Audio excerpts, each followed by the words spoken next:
You're welcome to Abia Fact Studio. We welcome you here. Thank you very much. It's my pleasure joining you on this inaugural show. I'm very excited what I've seen here. I must say, let me start by congratulating you people. For me, this is a great feat. It's a giant step which people have taken in advancing our democracy in Abia State. As far as I'm concerned, considering the important place of the press, what people have done here is just wonderful. So let me congratulate you for this extraordinary feat. Thank you very much. Viewers, I am Emenike Rebu, the anchor of this particular interview session. Yes, Mr. Ferdinand, we want to, in this few minutes of interaction, we'll be looking at some issues concerning the states, concerning your party, which is ABGA, and other sundry issues. But let us start from the party, your party. Recently, there have been rumors of issues here and there. What is the position of things at this moment? Well, it's always interesting talking about our party, the All Progressives Grand Alliance, the most democratic party in Nigeria, the most democratic party in Abia State.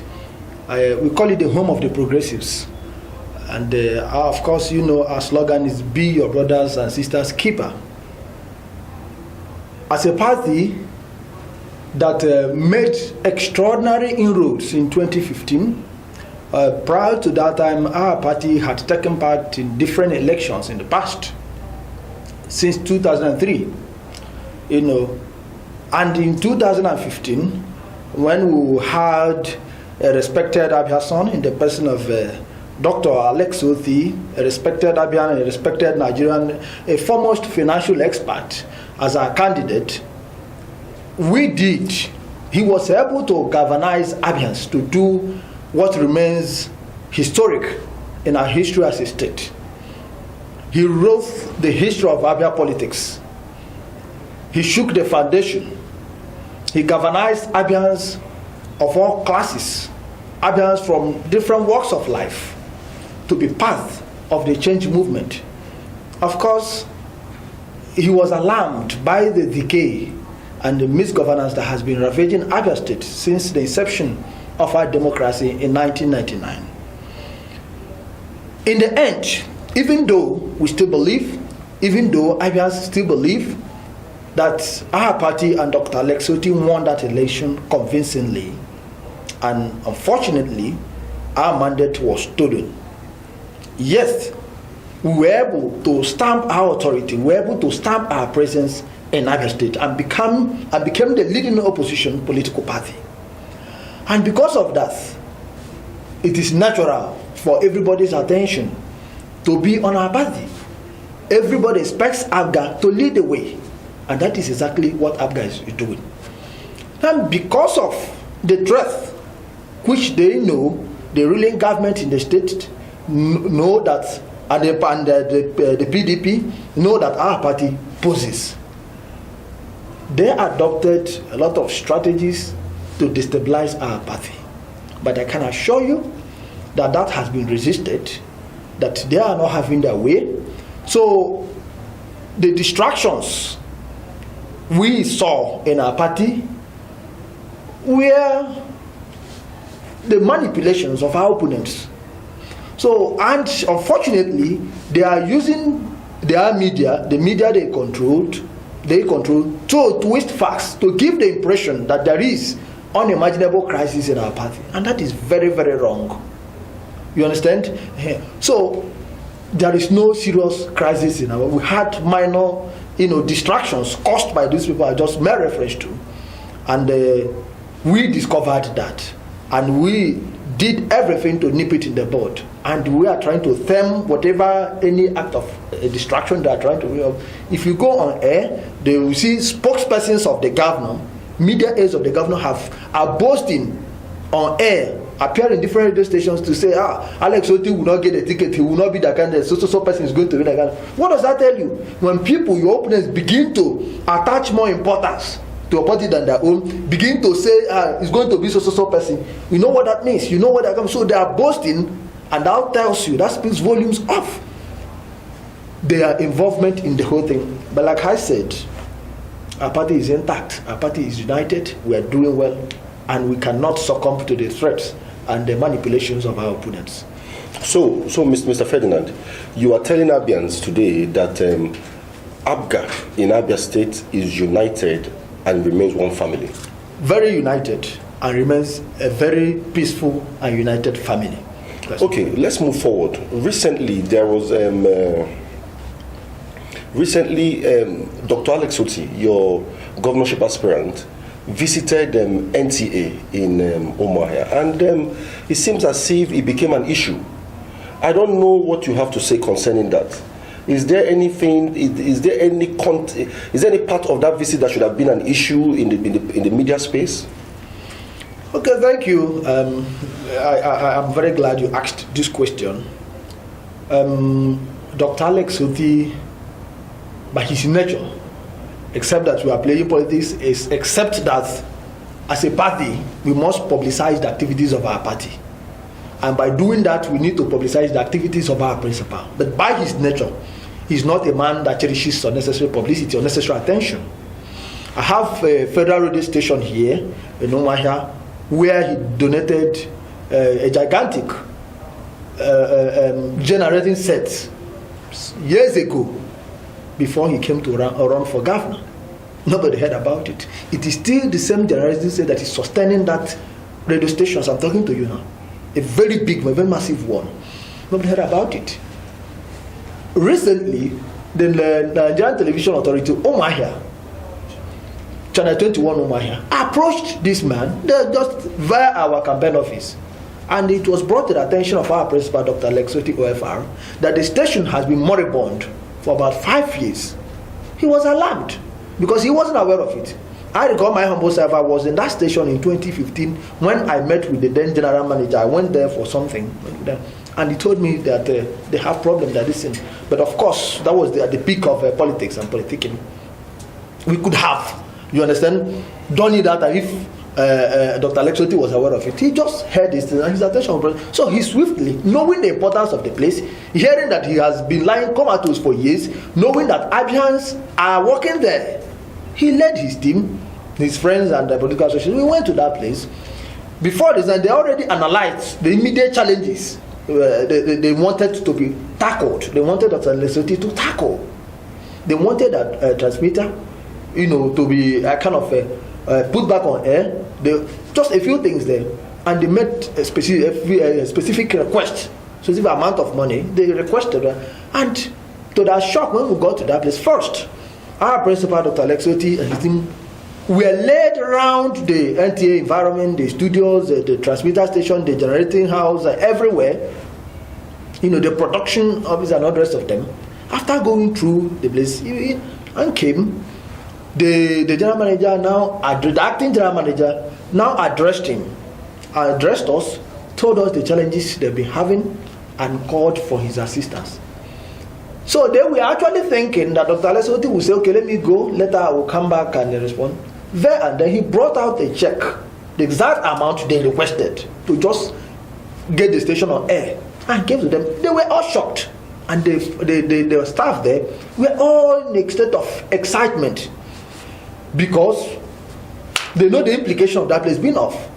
Now, while making his speech, Dr. Alex Otti told them that having gone around the station, he discovered that the problem they have is much more than what they requested. That it's not all about you coming back on air, the environment you people working, you understand, and everything. That even your studios, that's not modern studio, that place is decayed. That he's an Abian, that he knew when such a thing happened in Imo, respected. He went to do Imolas, put heads together and got it resolved. That he's going to bring his friends from Abia, to put heads together so that they come together and turn that place around. And they were excited. Everybody was just excited. Unfortunately, after the program, the agents of Abia State government went on air, on radio station and social media, attacking Alex Otti, that what he's trying to show off, that his campaign. Why would he go there? The NTA is a federal government institution. Said all sorts of bullshit. So we, as usual, we got them engage them in unnecessary. There's some words we don't use on TV. Okay. Bullshit. Sorry, I apologize. Sincerely apologize for that. Even when I said it, I realized I shouldn't have said that. You understand? So we told them. Well, of course, I did explain to them. Most of this was those who were talking out of ignorance. I needed to educate them, and I did educate them. That first and foremost, just like it is applicable in every state, that TV station, more than 80% of the staff working there are Abians. Go and verify. In fact, I recognized 3 persons I know there as Abians. Most of the people go and ask, are Abians? And these people did explain to us that because they were on air, that all the recruitment that had been done by federal NTA, done in NTA by the federal government, that Abia, NTA Omaha was excluded.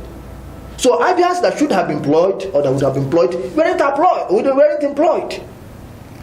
And you're saying we shouldn't have done anything to rescue the station. Let me also use this opportunity to bring it to attention, because I was hoping to do that later, to also bring the attention that the same people who were condemning us, because the station, they told us that they've not been receiving subvention from the federal government because they are not on air. So they are even running, the individuals that are running the stations on their own. They only receive salaries. The same people that attacked us, that vilified us, they said that Alex Otti should go and build roads in his village. Why is he trying to show? Why is he using money to do this in NTA? A day after that, they called. We have a fax. They called the state government, the governor.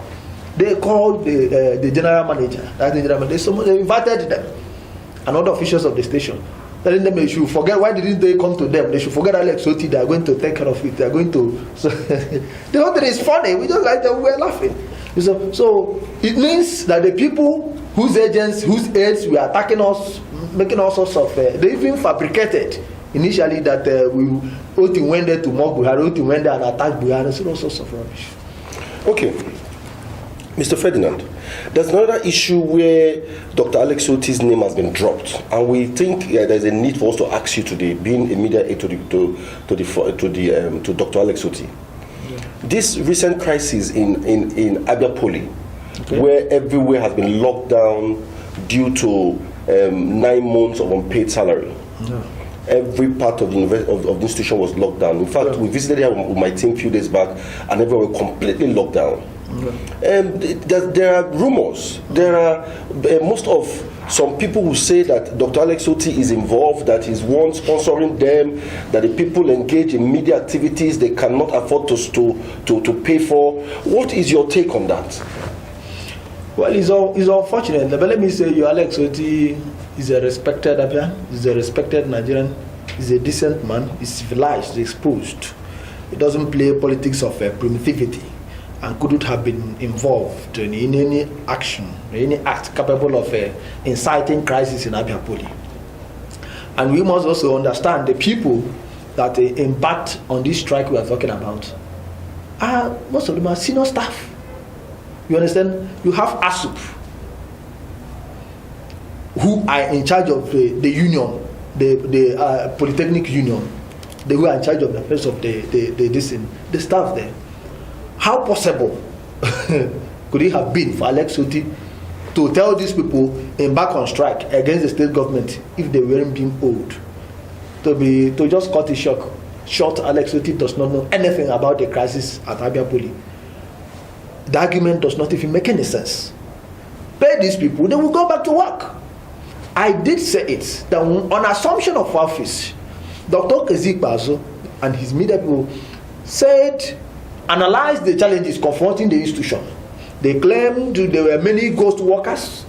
They claimed there were people who just come to that place to draw salaries and go. They claimed that the staff strength was overbloated and all the rest of them, and promised to take decisive action to get it resolved. That was an assumption of office. To be honest with you, our party, the All Progressives Ground Alliance, then commended the state government, because the truth is that we knew that the place was in a state of mess. 1 year went, the second year went, and this is the third year since Dr. Okezie Ikpeazu became the governor of the state and visitor to that institution. Even after we heard that some workers were sacked for the purpose of sanitizing the place, yet at this moment, 3 years after becoming governor, you could not tackle the challenges at Abia Poly. At that time when he assumed office, the staff there were being owed 6 months salary arrears. The government claimed they had pumped in money, the whole thing was going to be settled in a matter of months. And now the workers are being owed 10 months salary arrears. So who is deceiving who? Well, how does it concern Alex Otti? The workers are on strike because they've not been paid. They're angry. It's a very simple thing. If you pay them today, they go back to work. Alex Otti is not a staff of Abia Poly and couldn't have been part of anything that infuriated the people or incited them or provoked them to back on strike. So the allegation is petty, is childish, is unnecessary, and sometimes we feel disappointed that such allegations come from people who are holding brief for the government, people who are expected to know much more better than they know, and who are expected to be more careful, to be more cautious, and to show restraint in making some necessary or gathered utterances. So it's very unfortunate. Okay, let's go into assessing the states under the leadership of Governor Okezie Ikpeazu. This is the 3rd year of him being in power, and let's be objective. In your objective view, how would you assess this government in terms of infrastructural development, in terms of staff welfare, and other issues as an Abian? Okay, my opinion is that the governor has performed far below average. Governance is holistic. The governor is doing a few roads in Aba. I said governance is holistic. Infrastructure revision is also holistic. He's building a few roads in Aba. I just mentioned a few roads because that is where the governor, that is the basis for the glory, self-glorification the governor and his team are indulging in. Let me give you an example. Fox Roads was in a state of decay, which the government is doing now. Credit to them. But there are contradictions or there are confusions there. Fox Road, even as admitted or stated by the state government, is a 4.6 kilometer road. And the government said they are doing it at the cost of 6.8 billion. That is, I don't know how to describe it. It is unheard of in the history of road construction. Have you considered the topography in that axis? Which topography? Was Abia in a state of war? Was there any bomb devastation? Do we have any oil, any part of that place where oil? Do you have oil oil spillage there? So what are you talking about? Where is this issue? One of the media aides to the governor now said that they laid pipes at Ifobara. So and I asked, did you lay the pipes at what cost? Let me tell you, we are talking about 4.6 kilometer road. And Nyesom Wike, the facts are there. Built the same 4-point-something kilometer road at the cost of 2-point-something billion in River State. When you talk about rivers, Bayelsa and Delta, these are the places you have dangerous topography because of oil spillage and all the rest of them. And that is where the cost of road construction is higher. Now you are building at Fox Road. That means you are building a kilometer road at the cost of 1-point-something billion. Are you saying that the government is not being truthful concerning the cost of that road? Of course they are not. The facts are there. They admitted they are building at that cost. So we did not level the allegation. They said that. So they thought they were talking to blockheads when they said that people will keep quiet, people will ask questions. So when we now asked questions, they didn't know what to say. They now said we are laying pipes at Ifobara to control the flood and all the rest of them. So there is no transparency in what the government is doing. We just talked about what is happening at Abia Poly. Our education sector is in a state of decay and deterioration because there is no sound policies being implemented by the government. Not at all. Our health sector, look at it. Look at what is happening. I know what is happening at Absolute. People are being owed 9-10 months salary arrears. We're not even talking about pensioners. We don't even go there. But their own is just horrendous. We don't talk about that one. Now you come out to say, talk about the feats you have achieved in the health sector. How can you achieve anything in the health sector when you cannot pay workers? Is it spirits that will treat people, that take care of the health challenges of Abians? If those individuals, you have to pay them first. And that is the first thing. You have to motivate them. That is the first step. And when you don't do that, once you don't do that, whatever thing you're talking doesn't make any sense. So when you look at it, you talk about health sector, you talk about education, you talk about environment, you talk about security, you talk about just everything, general infrastructure. So when you build a kilometer road, asphalt a kilometer road, you see that as infrastructure revolution, means you really do not understand the basics of modern governance. That is just the truth. So the government is indulging in unnecessary publicity stunt, praising themselves, hyping themselves, placing themselves far above what they have achieved. So when we look at the financial inflows we have had in this state, talk about the Paris Club reforms, we talk about Bella funds and all the rest of them, statutory allocations, local government allocations, statutory allocation for the state, internally generated revenue and all the rest of them. When you look at what is on ground, you know that the government has performed below average, and it's very simple for anybody to understand.